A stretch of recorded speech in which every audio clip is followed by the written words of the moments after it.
হ্যাঁ বন্ধুরা, একটা গল্প শোনাই তোমাদেরকে। আগে প্রেম করার যে সিস্টেমটা আর এখনকার সিস্টেম অনেক পার্থক্য রয়েছে। আগের প্রেমে ছিল অনেক জ্বালা, অনেক যন্ত্রণা, আর অনেক জ্বালা অনেক যন্ত্রণার মধ্যেই অনেক প্রেম সাকসেস হয়েছে। আর যেটা সাকসেস হয়েছে সেই প্রেমগুলো ছিল আটা আটা। আর এখনকার প্রেম ঘন্টার পর ঘন্টা কথা বলছে, তবু আটা আটা করতে পারছে না।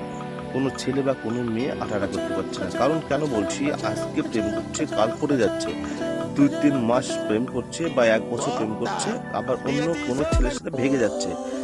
আর সেই ছেলেটা হাও হাও করে কাঁদছে, বা এরকম একটা বেওয়া সালামের মতো বা দিলজালে হয়ে যাচ্ছে। তো আগের প্রেমটা এরকম ছিল না। আগের ছিল আমরা যখন পড়াশোনা করেছি, যখন 1990-89 প্রেম, তখন ছিল ফ্রি কল বলে কোনো কিছু ছিল না। 10 টাকার কার্ড ভরতে হতো মোবাইলে, আর আমাদেরকে কল কাটতো 1 টাকা 99 পয়সা। একটা আই লাভ ইউ বলতে গেলে 1 টাকা 99 পয়সা খরচ করতে হতো, আঠাও হয়ে যেত।